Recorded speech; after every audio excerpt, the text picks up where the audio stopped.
Well,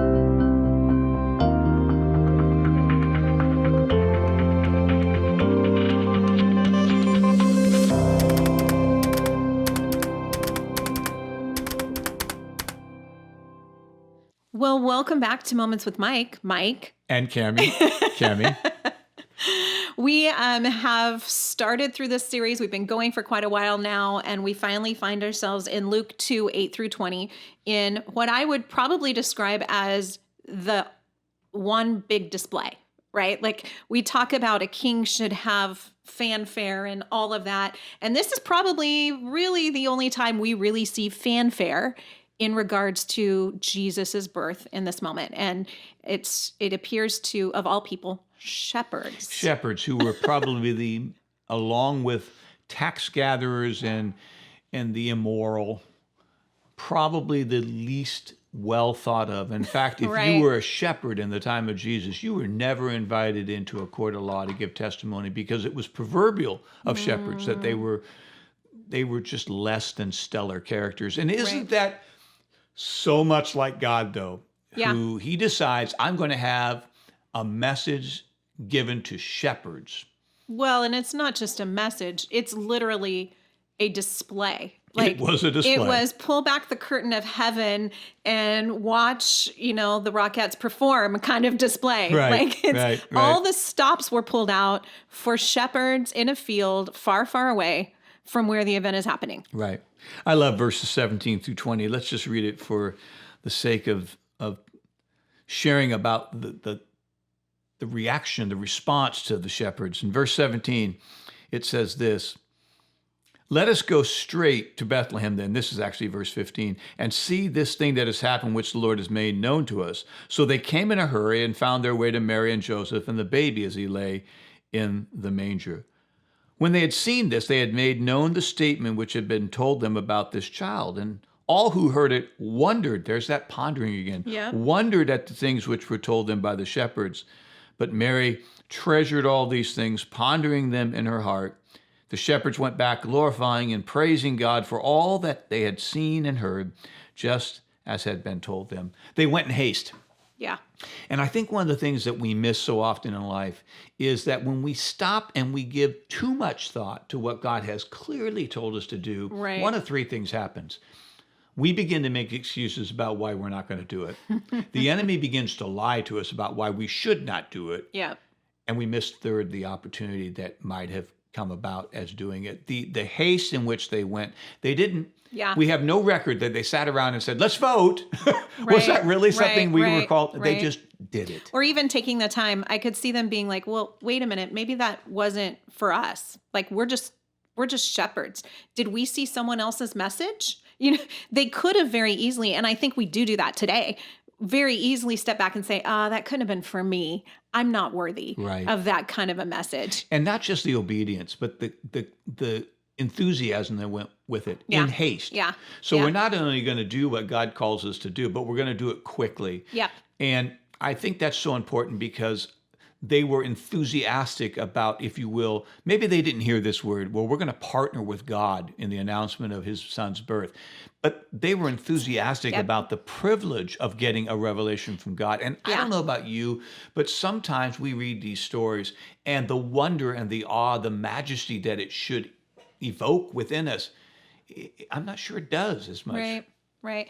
I think that comes through and I'm sure this would have been a spectacular moment. If you remember right, we've talked before that most people had experienced silence, right, in this season. So these shepherds Right, who knew right. prophetically what was coming and what was happening, no one had told them. I guarantee you they had no idea that Elizabeth and Mary spent time together. They're the lowliest of the lowly. They're not going to get that piece of news and those messages. And so now here they've had silence, and then ta-da, God breaks out on the scene. The level of excitement that must have been in their hearts to know, oh my gosh, we're living in the day, right? Right. We're living in the Absolutely. day that God is coming near, has to be a powerful piece of motivation for them. And we know it is because it says later on that they went and shared the good news. Right. Right. Let's step back, though, and I'm going to ask this of you directly. We've made a good deal of attention drawn to this idea of pondering. Yeah. Here again, we see it in verse 19. Yep. And we see it in the life of the shepherds as well. What is this thing that God has made known to us? How do you do that in your own life? For me, I know I write things on the side of my Bible. Sure. You know, if the Lord reveals something to me, I try to write it down, not so much that I forget it, but I use it as an anchor point. Right. How do you step back in the busyness that your life is as a pastor, as a wife, as a mother, as a soon-to-be mother of the bride, and Right. all the things that are swirling around us all? How do you step back and make that time available? So that's such a good question. And I think it does definitely speak to everybody doing things a little bit differently, right? So writing in the margin of your Bible is something that my grandmother would do as well. And Are you suggesting that similarity in age? no. I'm just saying maybe as you get older, you do that more. So maybe I'll start writing in the margins of my Bible more. We'll give you a few decades to catch up with me. But for me, I am I'm a visual person. And so I'm a picture taker. And so for me, pondering these things in my heart definitely stems from stepping back in the moment and just remembering. And almost taking a mental picture, a mental snapshot for me of what happened in that moment that I can come back to. I talk about stories where I know God showed up specifically, like in the life of my Callie or in my own life. And I can literally, it's almost like a snapshot for me moment where I can picture where everything is, where I was in that moment and what God was doing and what God was saying. Right. So for me, it's a very like picture thing, but there's also something really powerful about telling the story again and again. And I think we probably see this in the story of the shepherds, right? I think that might be part of why we see such a grand, elaborate display, right? Because when they repeated this story time and time again to people around them, it was an amazing story.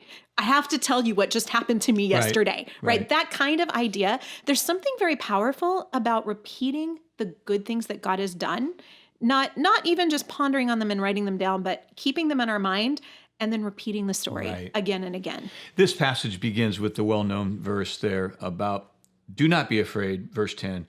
I bring you good news of great joy, which will be for all the people. Cammie, you and I, a couple decades separating us from chronological age, but you and I, as having pastored for a long time, and I know that we've had this conversation, and I know as a staff we've had this conversation, we are living in a very divisive time. Yeah.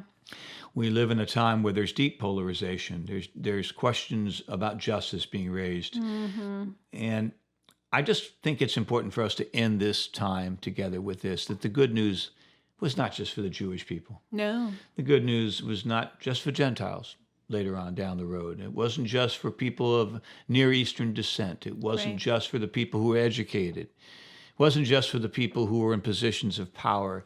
The good news is the good news for all the people. Yeah. And that mandate to take that message, that good news of the gospel of Jesus Christ should not be lost on any of us during this season. Yeah. That Jesus came to save people from their sins. Yeah. And I hope that all of us renew that commitment we have to be people of peace and take the gospel of grace to everyone that we come into contact with. Absolutely. And I think as we look forward, and even a little bit as looking back, we can see where it very clearly, the message of Jesus coming to the world for all of us plays over and over and over again to so many different people. And so it's definitely part of the story that we got to walk out.